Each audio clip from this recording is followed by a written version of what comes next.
Your head? for my head. Your head. To give it. That's going to make a big difference in public school. My God. All right, in 5 minutes, I'll give you 1 minute. Thank you. From that stuff was trash. That I actually pulled it out of the trash. Hey, one person's trash is another treasure, so they say. Yes. So look at that. $4,000. Makes me very happy. It's not trash. So this season has been fantastic.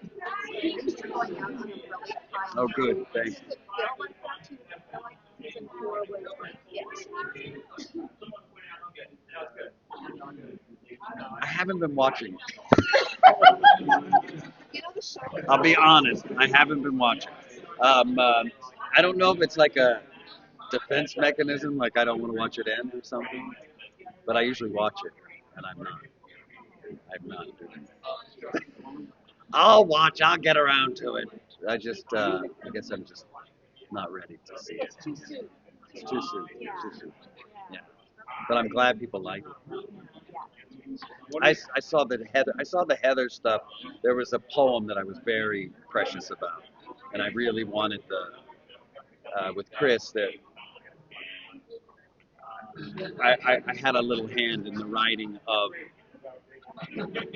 what Harry says to Heather when he's saying, "You're too wonderful a person to be with the human. You need somebody who can appreciate everything you are." And it was so.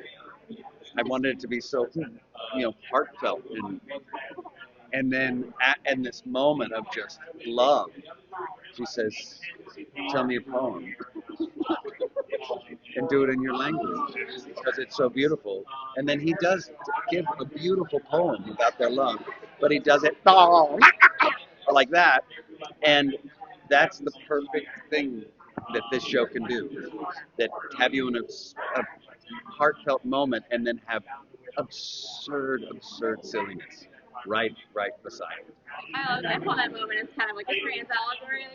Like, I don't know, like, because there's the question when your partner comes out, like, okay, I'm not going to babble about that. Okay. I would go off the 5 minutes. But I do have a burning question that's kind of like esoteric. You know the scene where you go to the powwow, and it's like that beautiful moment where you connect with everyone? It really reminded me more than Exposure. Oh yeah. I wasn't sure if the show was at all inspired by it. People, it isn't, but that connection has been made before because Northern Exposure was a show that had some absurdity and very interesting esoteric moments, and the having the native influence as there always has been in the show with Asta and with her father. But this was next level. This was something I had never been invited into a powwow before. I didn't know what a powwow was, and that they have them in like a gymnasium. It's a place where you would go to one, and they're very big deals. They're dance contests in a lot of ways, is what it is. People dance and somebody wins, but it is such a community, and they come together and they'll be like, all right, we're celebrating this person because they just graduated high school. We're celebrating this. Oh my God! The community and the love and the singing, the rhythmic drumming and the like that just you're in a trance. I was floating home on those days. Oh my God, I love this. That was your first powwow? It was my first powwow. Yeah. Um, yeah. There's many different layers to Harry. How do you keep track of when he's pretending to be something and pretending to be something? Yeah, it gets layered. Yeah. I don't know, scene by scene, man. It's all. Yeah. When I was the Manted this season, so it was a Manted pretending to be Harry, and in the same room as Harry, who is kind of Vanderspiegel pretending to be Vanderspiegel, and then I was pretending to be a director at the same time. It was a lot of. Good thing it's a world of pretend. The whole thing is so. It all fit. Yeah. That's the episode your wife helped on? Yeah, We're yeah. talking on the panel?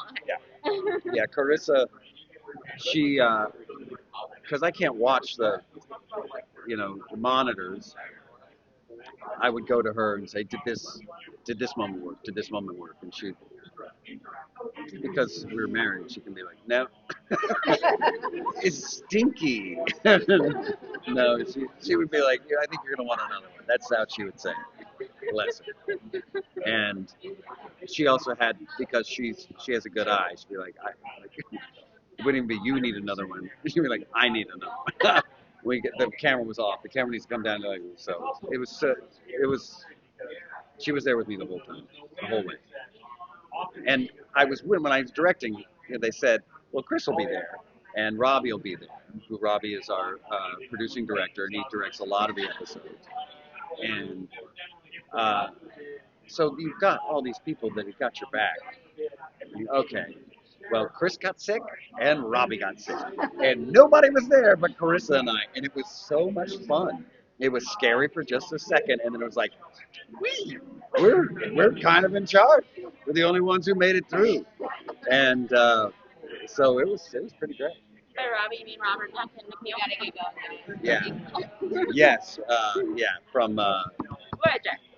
Star Trek. Right.